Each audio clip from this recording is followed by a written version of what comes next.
नमस्कार मित्रांनो, आज आपण रामायणातील एक छानशी स्टोरी आहे ज्यामधून आपल्या आयुष्यातील बऱ्याचशा गोष्टी आपल्याला शिकता येतील आणि आपल्या आयुष्यामध्ये त्याची मदत होईल. याकरता रामायणातील एक स्टोरी मी आज इकडे शेअर करत आहे या व्हिडिओच्या माध्यमातून. तर आपण ती स्टोरी काय आहे हे समजून घेऊया. आता ज्यावेळी आपल्याला माहिती आहे की सीतामाताला रावणाने पळवून नेलं होतं आणि नंतर मग रामाने लंकेमध्ये येऊन रावणाबरोबर युद्ध करून सीतामाताला घेऊन गेले होते अयोध्येला. आणि अशा पद्धतीने सगळं होत असताना एक इन्सिडन्स, एक शेवटचा प्रसंग फार छान आहे मित्रांनो.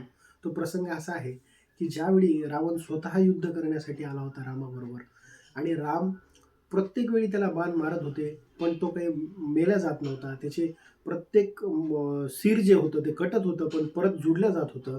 याचा अर्थ असा झाला की त्याचं मरण कशात आहे हे रामाला माहीत नव्हतं. आणि नंतर बिभीषणाने म्हणजे त्याच्याच भावाने, रावणाच्या भावाने ज्यावेळेस सांगितलं की याचं मरण ह्याच्या बिंबीमध्ये आहे, तुम्ही बिंबीमध्ये घात करा.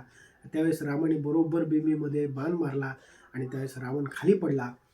आणि खाली पडल्यानंतर रामाचा भाव रावणाप्रती असा होता की मी तर मारला आहे आता ह्या माणसाला चूक केल्यामुळे, पण हा माणूस खूप विद्वान आहे आणि त्यामुळे ह्याच्याकडून शिकण्यासारखं आपल्याला खूप काही आहे.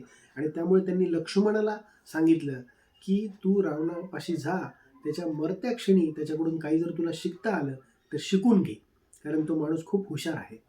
त्यावेळेस लक्ष्मणाला असा प्रश्न पडला की आपला मोठा भाऊ आपल्याला काय सांगतोय की ह्या माणसाने आयुष्यभर पाप केलं, माझ्या आईसारख्या मातेला पळवून आणलं आणि ह्या माणसाकडून काय शिकण्यासारखं असेल माझ्या आयुष्यामध्ये. तरीही रामाची आज्ञा होती म्हणून त्यांनी रावणाकडे गेले आणि रावणाला विचारलं की आता मरतेक्षणी तरी तुम्ही मला काहीतरी शिकवा, काहीतरी समजून सांगा जे माझ्या आयुष्यामध्ये मला कामी येईल. तर त्यावेळेस रावणाने लक्ष्मणाला एक प्रश्न विचारला. तो प्रश्न असा होता की वर्णामध्ये मी ब्राह्मण आहे, तुम्ही क्षत्रिय आहात, त्यामुळे माझा वर्ण तुमच्यापेक्षा श्रेष्ठ आहे, तरीही मी हारलो का? दुसरी गोष्ट, माझ्याकडे धुरंधर लोक होते, माझ्या सेनेमध्ये मेघनाथ होता, कुंभकर्ण होता, तुमच्याकडे तसे कोणीही योद्धे नाही आहेत, तरीसुद्धा मी हारलो का?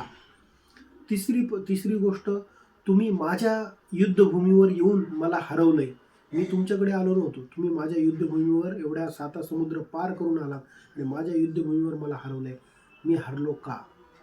मला 18 पुराण आणि बऱ्याचशा गोष्टीमधला मी विद्वान आहे, तर मी एवढा विद्वान असतानाही तुमच्याकडे ती ह्यापैकी कुठलीही गोष्ट नाही आहे, तरीही मी हरलो का?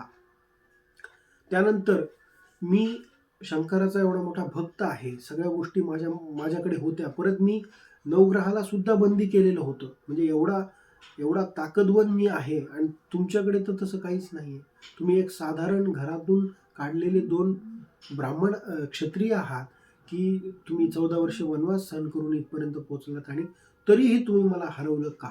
अशी कुठली गोष्ट आहे की ज्याच्यामध्ये मी कमी होतो आणि ज्याच्यामध्ये राम जास्त होता? अशी कुठल्या गोष्टीमुळे मी हारलो, याचं उत्तर मला तू दे. त्यावेळेस लक्ष्मणाला एक प्रश्न पडला, खरंच बोलतोय राम, खरंच बोलतोय रावण. आपल्याकडं खूप गोष्टीची कमतरता होती, आपल्याकडे सेना नव्हती, आपल्याकडं कुठं युद्ध करायला शस्त्र पण नव्हते, सगळ्या गोष्टी कमतरता असताना आपण जिंकलो कसं काय आणि रावण हरला कसं काय? तर त्याला प्रश्न पडला आणि त्याला उत्तर काय सांगता येईना. तर त्यावेळेस शेवटी त्यानं नतमस्तक होऊन रावणालाच विचारलं की तुम्हीच सांगा याचं उत्तर काय असेल. तर रावणाने एका वाक्यामध्ये त्याचं उत्तर दिलं होतं आणि ते वाक्य असे की राम चरित्रवान और मैं चरित्रहीन. मी चरित्रहीन होतो म्हणून मी हारलो फक्त, आणि राम चरित्रवान आहे म्हणून राम जिंकला.